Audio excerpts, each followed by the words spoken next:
एक तरफ चीन का J-10CE जदीद जंगी तैयारा मुसलसल प्रोडक्शन में है, इसकी तैयारी चल रही है, यह बनाया जा रहा है।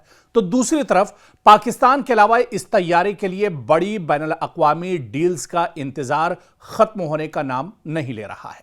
सवाल यह है कि अगर J-10CE इतना ही मौसर, कारगर और जदीद फाइटर जेट है तो फिर दुनिया के बड़े दिफाई खरीदार इसे खरीदने में हिचकिचा क्यों रहे हैं? यह सवाल बहुत अहम है। यह सवाल इस वक्त और भी अहम हो गया है जब साल 2025 की भारत और पाकिस्तान के दरमियान फजाई झड़पों में पाकिस्तानी फजाइया ने चीनी साख्ता J-10C और PL-15 मिसाइल इस्तेमाल किए और इस वाकये के बाद, यानी इस झड़प के बाद, चीन ने अपने जंगी तैयारों की सलाहियत को आलमी सतह पर उजागर करने की कोशिश की, जबकि कई बैनुल अक़वामी तज्ज़ियाकारों ने भी J-10C की कारकर्दगी पर तवज्जो दी। ताहम इन झड़पों के नतायज और तैयारों को पहुंचने वाले नुकसानात से मुतालिक कई दावे अब भी मुतनाज़ और मुकम्मल तौर पर आज़ादाना तौर पर तस्दीक शुदा नहीं है। तो फिर असल मसला क्या है? यह सवाल अहम है। सबसे पहले बात करते हैं एतमाद और जंगी रिकॉर्ड की। J-10C एक जनरेशन 4.5 जदीद का मल्टी रोल फाइटर है जिसमें जदीद रडार, इवांग्स और तवील फासले तक मार करने वाले मिसाइलों के इस्तेमाल की सलाहियत है। लेकिन आलमी दिफाई मार्केट में सिर्फ टेक्नोलॉजी काफी नहीं होती, खरीदार यह भी देखते हैं कि तैयारा कितने अरसे से इस्तेमाल में है, इसका मेंटेनेंस रिकॉर्ड क्या है, इसके स्पेयर पार्ट्स कितने आसानी से दस्तयाब हैं और मुख्तलिफ हालात में इसकी तवील मुद्दती कारकर्दगी कैसी रहती है।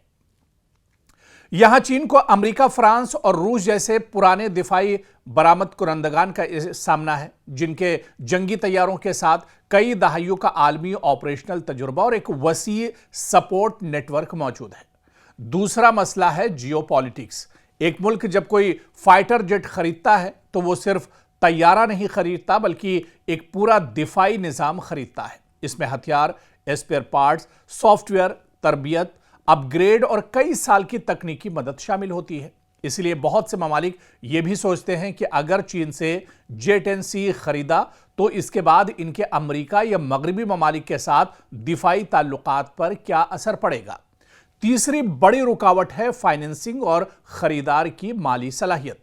एक दिलचस्प मिसाल खुद पाकिस्तान है। साल 2026 में ऐसी रिपोर्ट सामने आई कि पाकिस्तान के लिए बाकी J-10CE 16 तैयारों की डिलीवरी अदायगियों के मसाइल की वजह से आर्जी तौर पर मुतासिर हुई। इब्तिदाई तैयारों की खरीदारी में चीनी माली मुआवनत भी शामिल थी।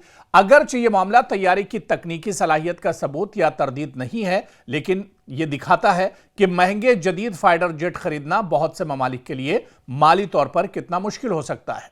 और चौथी बात, दरअसल आलमी मार्केट में J-10C अकेला नहीं है। एक तरफ फ्रांस का रफाइल है, दूसरी तरफ अमेरिका के F-16 जैसे तैयारे हैं, जबकि दीगर ममालिक भी अपने जदीद फाइटर्स मार्केट में पेश कर रहे हैं। मसलन रफाइल को कई ममालिक से नए ऑर्डर्स मिल चुके हैं और इसका आलमी ऑपरेट नेटवर्क वर्क जो है वो बढ़ रहा है। ऐसे में किसी ममालिक के लिए J-10C का इंतखाब सिर्फ कीमत या हथियारों की बुनियाद पर नहीं होता बल्कि इसे मुस्तकबिल के 20 से 30 साल के दिफाई ताल्लुकात के तनाजुर में भी देखा जाता है।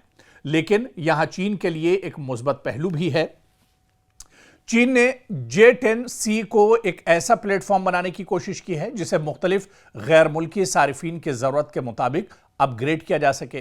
चीनी हुकाम के मुताबिक इस तैयारे में मजीद बेहतरी की गुंजाइश मौजूद है और इसकी सर्विस लाइफ कई दहाइयों तक बरकरार रह सकती है। यानी ये मानकर चला जा सकता है कि आने वाले दिनों में चीन के J-10CE को ऑर्डर भी मिलेगा और इसकी जिस तरह से प्रोडक्शन हो रही है, आने वाले दिनों में इसकी मांग भी मार्केट में बढ़ सकती है।